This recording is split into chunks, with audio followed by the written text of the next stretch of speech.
All right. Fine. So in the last class, I was discussing about this Restoration Age. There was this shift from this Renaissance, which consists of Elizabethan Age, then Jacobean Age, Caroline Age, and Puritan Age. So there was this shift that you will see in the Neoclassical Age, which again consists of this Restoration Age, Augustan Age, Age of Enlightenment. So these are the different periods in history of literature. So because I have already discussed this Restoration Age, I will be discussing now in today's lecture on the Augustan Age and the Age of Enlightenment. So you will see that, James II, once Charles II, he passed his throne to James II, who was his cousin. Okay. So James II was the king from 1685 to 1688.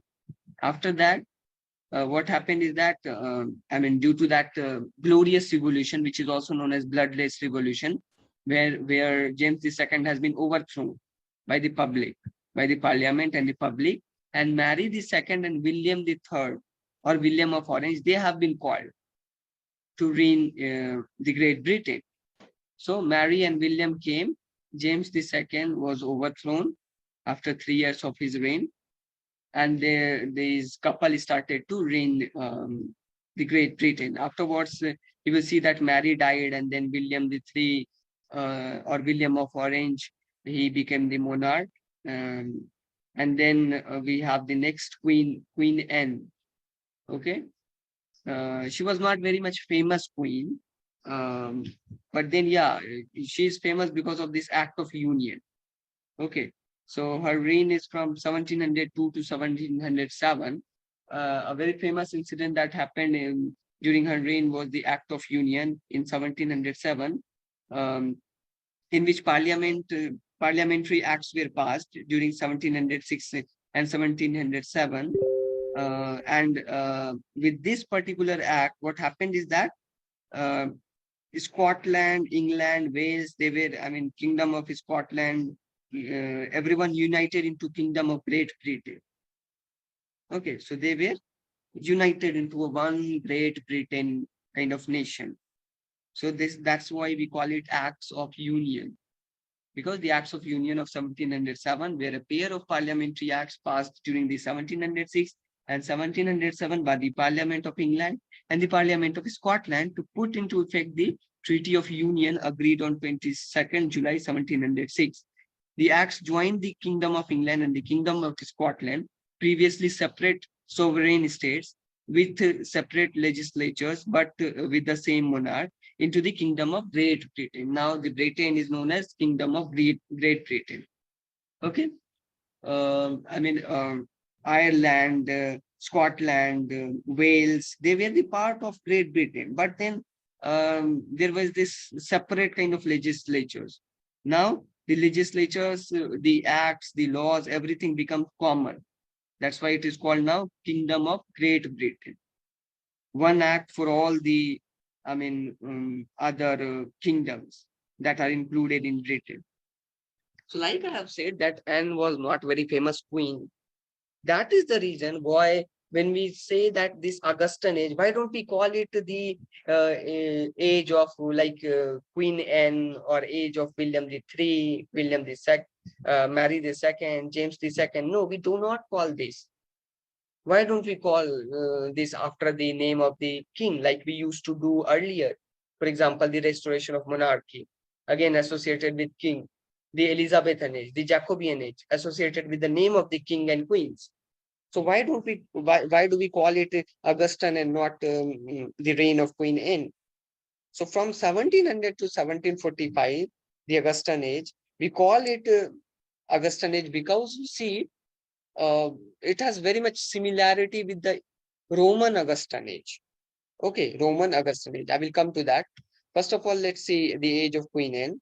The 18th century began with the reign of Queen Anne. It was a prosperous period which turned its back firmly on the religious fervor and political violence of the previous century. In literature, it is often compared with the glorious period of Augustus in ancient Rome. This is what I was referring to. So we compare this English Augustan age with the Roman Augustus period, in which King Augustus was the king, emperor of Rome Empire. And what happened is that, why do we call it Augustan age? Is because there is similarity in literature also. In Augustan age, in the Roman Augustan age, we have had Ovid, Horace, and Virgil. In the English Augustan age, we have Dryden, Pope, and Swift. This is the, similarity. That's why we call it English Augustan age. Okay, which is named after the Roman Augustus age. Okay, when Emperor Augustus was the king of Rome. So always remember that in Roman Augustan age, we have Virgil, uh, Horace, and Ovid. In English Augustan age, we have Pope, Dryden, and Swift. Okay. The Anglican Church, which was threatened by James II, was safely restored by William and Mary. Okay, I told you that because of this bloodless revolution of 1600, 1688, this glorious revolution, James II has been overthrown, and William and Mary, they become the ruler of Great Britain. In Queen Anne's time, a number of religious societies were formed to strengthen religious life and practice. These societies inspired people to go to church regularly. Okay, a kind of moral code of conduct has been practiced, has been made to practice. Okay, it's a kind of forcefully um, forcefully put over the, the people of Great Britain, that they need to follow a certain code of conduct. They need to go to the um, church. Okay, Bible study was also revived.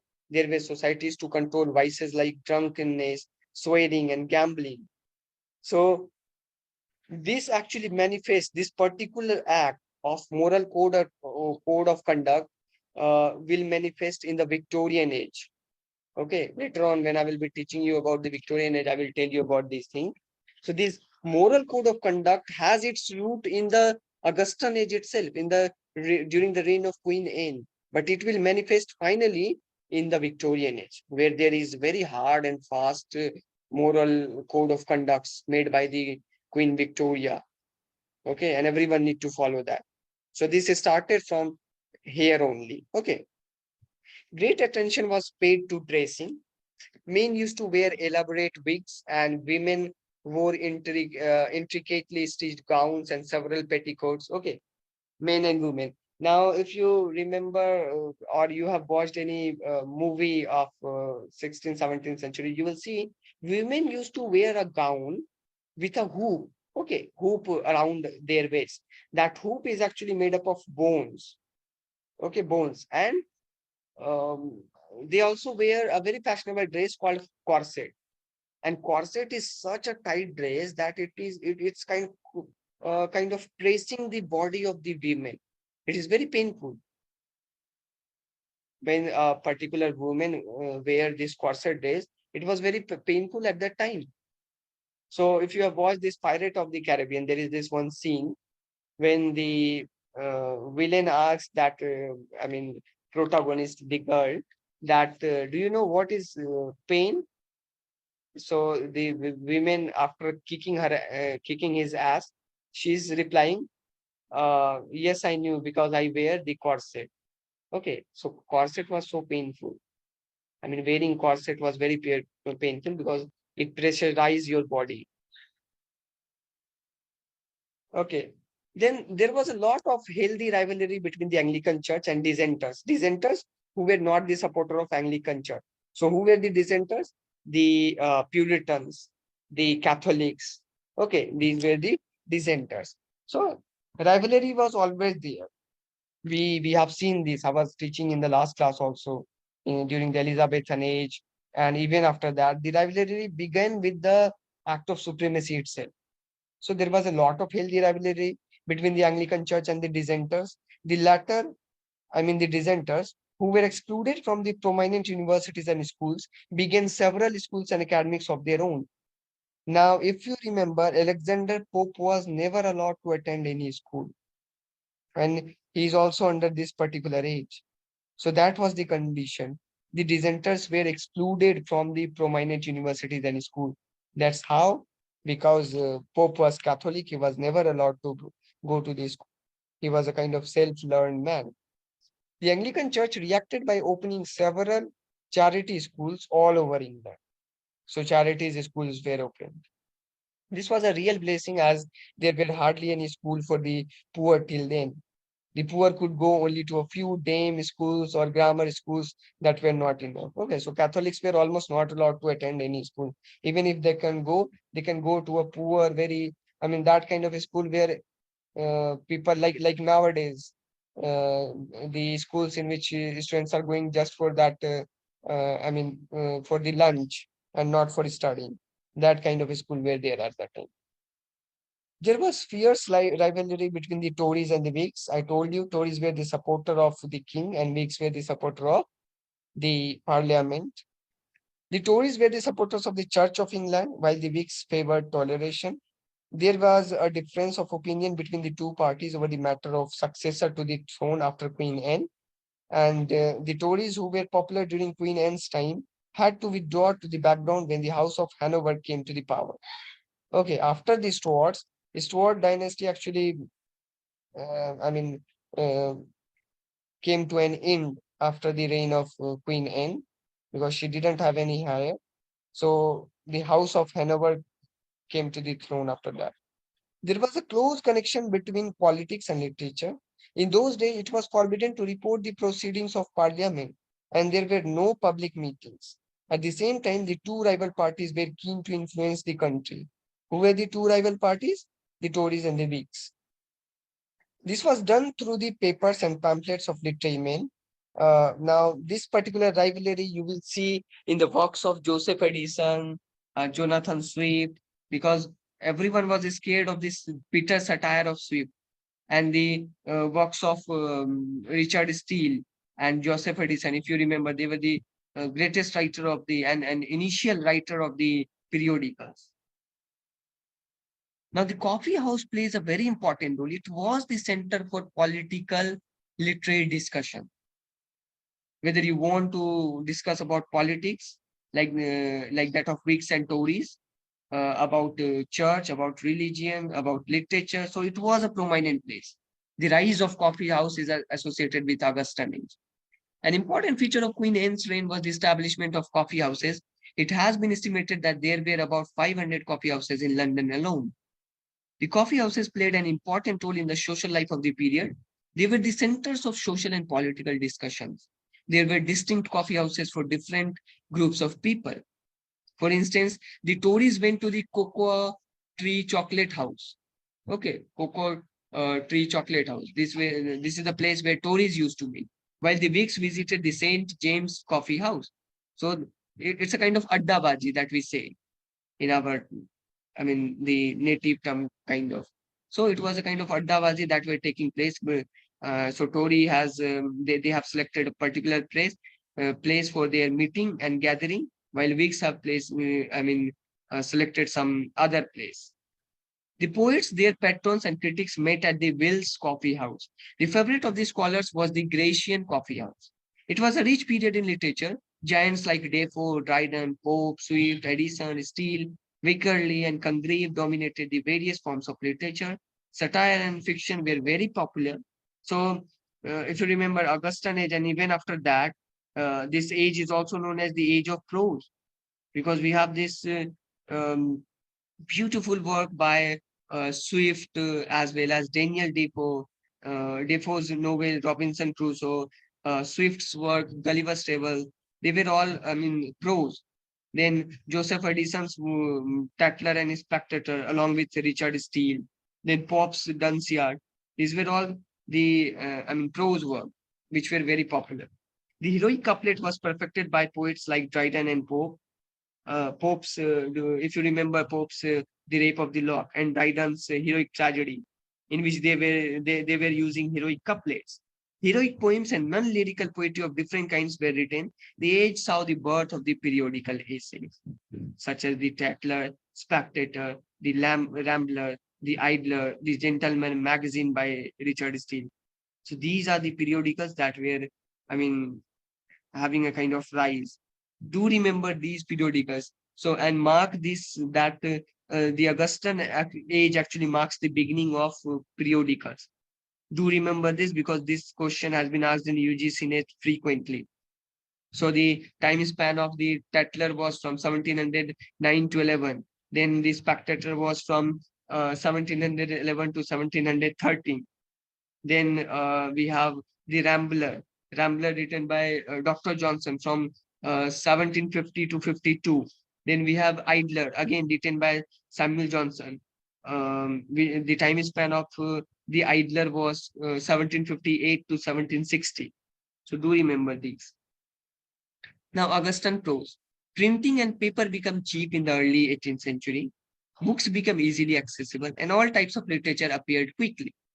Periodicals were exceedingly popular, and they multiplied, offering essay on a wide range of topics of social and literary interest. While poetry of the earlier ages, as quote-centered, prose was a more democratic medium that suited the Augustan age. See, poetry, not everyone can write poetry, but prose, everyone can write the prosaic language. So prose provided them the better democratic way of writing. Everyone can have their opinion in prose form, but not all of them can write in heroic couplet with a particular rhythm and all, until and unless he is a poet. Now the Hanoverian dynasty, which begins with the reign of George I, continued to George III, IV. I will discuss about the other, kings in the later part. So George I, son of Sophia and Elector of Hanover, great grandson of James I. He was the great grandson of James I. The 54-year-old George arrived in England able to speak only a few words of English, with his 18 cooks and 2 mistresses in tow. George never learned English, so the conduct of national policy was left to the government of time, with Sir Robert Walpole becoming Britain's first prime minister. Do remember, Sir Robert Walpole was Britain's first prime minister. And why? Because this George actually he never knew English fluently. And he was also 54-year-old already when he came to the throne. In 1750, the Jacobite followers of the James Stuart, son of James II, attempted to supplant George, but the attempt failed. Okay, Jacobite rebellion, in which they wanted to overthrow George I.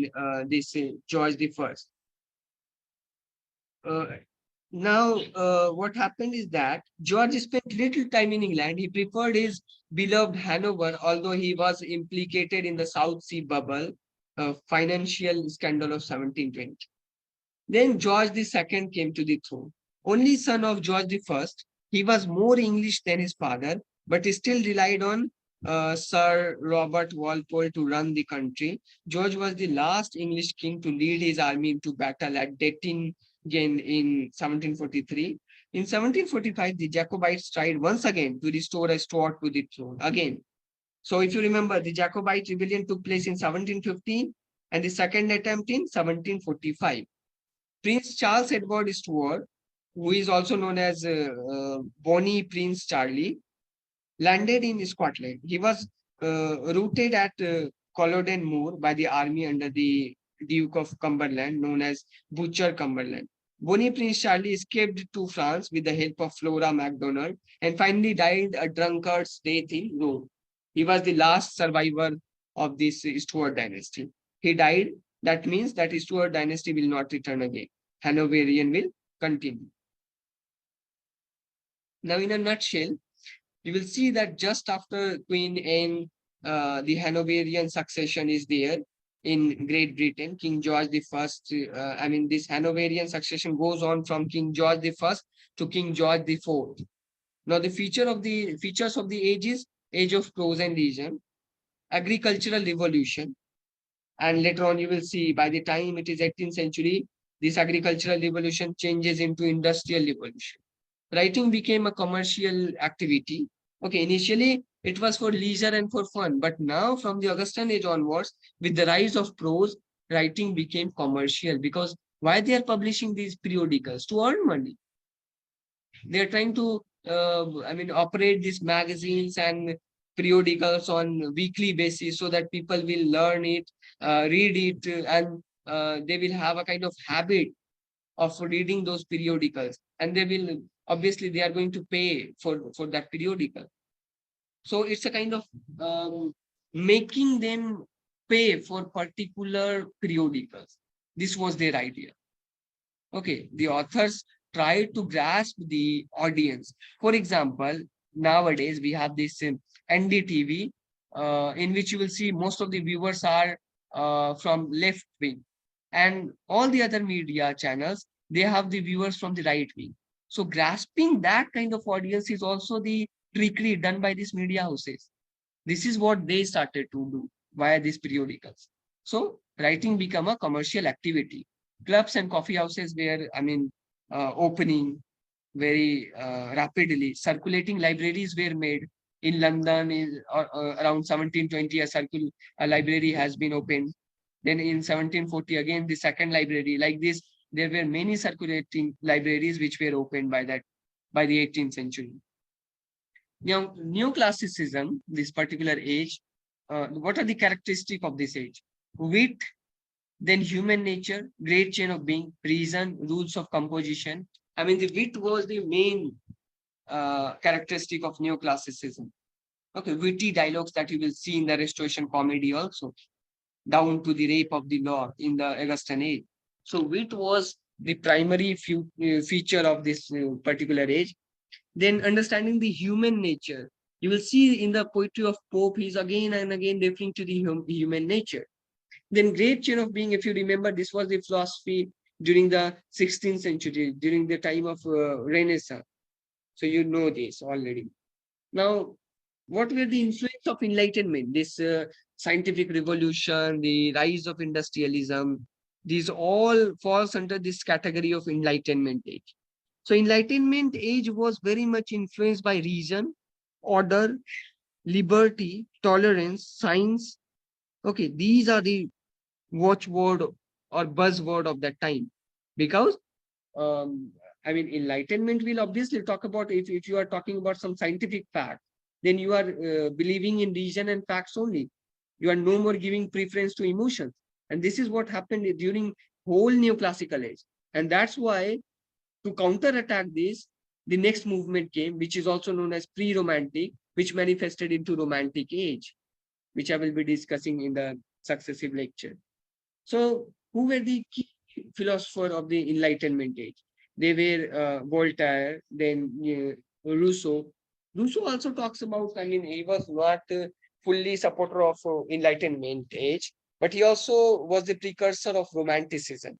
Immanuel Kant was the precursor of Romanticism, because he, for the first time in philosophy, talked about this imagination, which will become the base for the Romantic authors later. What about the arts and literature? Now, Augustan poetry follows these classical forms, admired and imitated. So they will obviously follow the classical forms, because I have told you that in English Augustan age we have Dryden, Swift, and Pope, and they were following the Roman Augustan classical authors. Okay, such as Ovid, Virgil, and Horace. They were following those authors. So obviously they were influenced by the classical forms. The pastoral and the related form, the eclogue, you will see Alexander Pope is also writing the eclogue. So they were influenced by that also. John Gay's Trivia, the art of walking the streets of London. John Gay actually wrote this particular work. Now, idealization of rural life, agricultural and manufacturing process blended with the political and philosophical reflections. Satire were very prominent. For instance, Pope's Dunciad, beautiful satire. Then Gulliver's Travel by Swift, that was also a satire. Then verse epistles. So if you remember, those who are studying for UGC-NET, that Pope has written this an epistle to Dr. Arbuthnot. Then odes were also famous. These are all the satires, verse, odes. These were all the classical forms, very important classical forms. Horace was writing odes in the Roman classical age. He was also writing satire. So these authors were also following, I mean, they were following the classical authors itself. That's why they are also writing satires, odes, mock epics, ballads. So these are the things that these are the literary piece which were flourishing, and they are the very key and prominent text of that time. Now, what about the prose? So periodicals such as Daily Current, yeah, and by Daily Current, this is very important information that Daily Current was the first British daily newspaper published in 1702. Do remember this. They can ask you in UGC-NET. First British daily newspaper, the Daily Current, 1702. Then Tatler, as I have already told you, 1709 to 11. Spectator, 11 to 13. Sometime it is written 12, sometime it is written 13, and somewhere you will also see some 1714. So Tatler and Spectator, these periodicals were contributed by both Steele and Joseph Addis. Then we have Gentleman magazine by Steele, Richard Steele. Joseph Addison's The Campaign and Cato. Cato was the tragedy written by Joseph Addison. Richard Steele has written these Conscious Lovers. This is a play written by Steele. Samuel Johnson has written this dictionary, Lives of Poets, preface to Shakespeare. These were the Augustan prose, very important and critical prose of that time. Okay, so this is all about the Augustan age. Try to just focus that. I mean, after Charles II, he hand over his throne, his monarchy, his rule to James II, his cousin. In the meanwhile, one important incident took place about which I also told in the last class that which is also mentioned in Absalom and Achitophel by Dryden, that one of the illegitimate son of Charles II, he wanted to take the throne, but Charles II passed it to James II, who was his cousin. So that's how James II became the king. But because James II was, he was a kind of uh, Catholic, so kind of clash went again like that of previous age that we have seen so far. That religious clashes were very much, usual thing that were happening throughout the reign of all the kings and the queens. So I have told you about the Popish plot. Then we have this Jacobite rebellion. So this used to happen throughout the reign of queen and kings. So James II, he was simply overthrown. There were no war. There was no kind of war which took place to overthrow James II. It's not that many people were killed or something like that. They simply, James II simply ran away. He left the throne. Okay, and Mary II and William III, William of Orange, they came and started ruling the Great Britain. That's why this glorious revolution of 1688 is also called as bloodless revolution. Then the throne has been passed to the daughter of William and Mary, who was Queen Anne. She became the queen, but she was a very, not so good queen, and that's why sometimes she is also called as, the dull queen. These are the proverbs or the, words that we use for that particular queen, and that is the reason why we call this period from 1700 to 1745 as Augustan Age, rather than naming it after any queen or king. Okay, Act of Union is very important incident.